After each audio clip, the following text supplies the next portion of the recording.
The future of Sergio Perez could have taken an unexpected turn after being discarded by Red Bull. Now, he appears as one of the main candidates to lead the new Cadillac team in Formula One. But how did a driver who seemed to be forgotten suddenly become so coveted? And even more so, did Liam Lawson, who was hired to replace him, end up strengthening Perez's value on the grid? Is it a masterstroke or a cruel twist of fate? Sergio Perez was let go by Red Bull after a disastrous 2024 season in which he couldn't even make it to the podium in the last 18 races.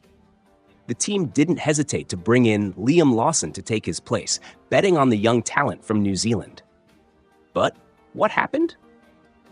Lawson had an even worse start to the season than expected and was eventually replaced by Yuki Tsunoda before even reaching the Suzuka race. This raises an important question. Was Perez really the problem at Red Bull, or is the team's car becoming increasingly difficult to drive for anyone not named Max Verstappen? Mario Andretti, a motorsport legend, was blunt about it. Lawson is making Checo look really, really good. But can this late perception open new doors for the Mexican driver? On one hand, Red Bull let Perez go without hesitation, but on the other, Cadillac might be about to offer him a golden contract for 2026. The team, entering Formula One backed by the giant General Motors, is looking for an experienced driver to lead its project. But does Perez still have what it takes to be that key piece? At 35 years old, would he have the strength to face a new challenge in a rookie team? Moreover, Cadillac has an interest in an American driver, making Colton Herta a strong candidate for the main seat. The problem is, few American drivers have the necessary super license to compete in F1. Could this limitation benefit Perez even more? Despite Perez being a favorite, he's not the only name on Cadillac's table. Valtteri Bottas, a 10-time Grand Prix winner and former Mercedes driver, is free on the market and could be a safer option for the American team.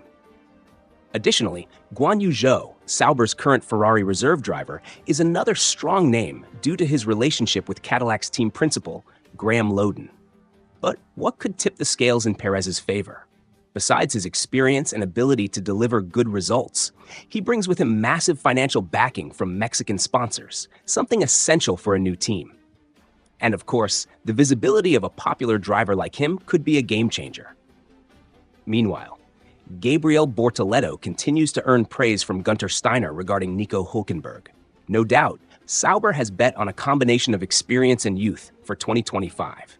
On one side, the veteran Nico Hülkenberg, with 229 Grand Prix races under his belt, and on the other, the rookie Gabriel Bortoleto, the 2023 F3 champion and 2024 F2 champion. But Bortoleto's adaptation to F1 has been tough, with a retirement in Australia and a modest 14th place in China. Despite the rough start, Bortoleto recognizes the value of his teammate. He highlighted Hülkenberg as one of the fastest drivers on the grid and emphasized the importance of learning from the German, who, despite never having a podium, has the talent to win. He has helped me a lot in these months, he told Automoto.it. Unfortunately, he never had the right opportunity, but his skill is clear. The praise for the German is nothing new. Gunter Steiner, former team principal at Haas, has stated that Hülkenberg is one of the best qualifiers, if not the best, in F1. His former race engineer, Gary Gannon, adds that the precision of the German's fast laps is a natural differential. Bortoleto will have time to evolve, but his admiration for Hülkenberg is already evident. Will the Brazilian manage to reach the level of his teammate? Charles Leclerc, Ferrari's golden boy, is now losing ground to none other than Lewis Hamilton. The Monegasque, who carried the weight of the team for years, now sees all the attention shift to the 7-time world champion. But what if this change isn't just a problem, but rather an opportunity? Hamilton's arrival at Ferrari isn't just another lineup change. It's a seismic shift within the Italian team. Since Leclerc entered Ferrari, he was treated as the big name to bring the team back to the top. But now, with the arrival of one of the most successful drivers in history, everything is changing. Hamilton didn't come to be a second fiddle, and Ferrari knows this. The signs are clear. From the very beginning, all the media and the team's attention has been on Hamilton.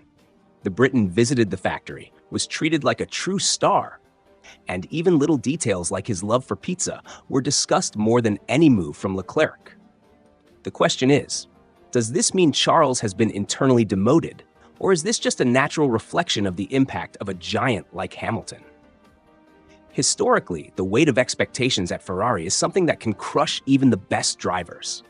Leclerc has experienced this over the years, constantly being pushed as Schumacher's successor and the one responsible for bringing Ferrari back to the top. With Hamilton in the team, that pressure shifts. If this gives Leclerc more freedom to focus on what really matters, his performance on the track, then perhaps it's a positive change for him. Valsec believes so. For him, Leclerc could benefit from this shift without the constant need to be Ferrari's face. He could drive with more lightness and, who knows, become even more dangerous in the title race. It's worth noting that at the end of last season, Leclerc showed a consistency he had never demonstrated before. Could this be his best chance to surprise? Another question that can't be ignored: what is Ferrari's real plan with this duo? Has the team already decided internally that Hamilton will be the #1 driver, or are they just using the Britain's arrival to attract media attention and sponsors? After all, what Ferrari cares most about is winning again. Ferrari made a crucial change to the car of the 7-time champion, a technical detail that could completely alter its performance this season. But does this modification really give Hamilton an advantage, and how does it impact his teammate, Charles Leclerc? Since his arrival at Ferrari, Hamilton made it clear that he needed a crucial adjustment to feel comfortable in the car: a more personalized steering wheel. The team has responded, and the SF25 now features a new software system in Hamilton's steering wheel, offering more information about the engine and car adjustments, something he always wanted at Mercedes. This exclusive system allows him to access detailed engine data and configuration options that Leclerc doesn't use. But can this technical detail really make a difference on the track? In theory, yes. With more information at his fingertips, Hamilton can make more precise strategic decisions during the races. Moreover, the layout of the steering wheel now resembles the one he used at Mercedes, reducing the adaptation time to Ferrari's car. However, there's a downside. He still needs to get used to the team's systems and learn how to use this new tool in the best possible way. Will this change allow him to fight for the title this season? Here's the big question. While Hamilton gets a steering wheel with more functionalities, Leclerc keeps a simpler and more direct design, which he prefers. But if the results start to favor Hamilton, will Leclerc accept this difference, or could rivalry begin to develop within the team? Ferrari is taking a risky step by customizing the car for one driver while keeping another with a different setup.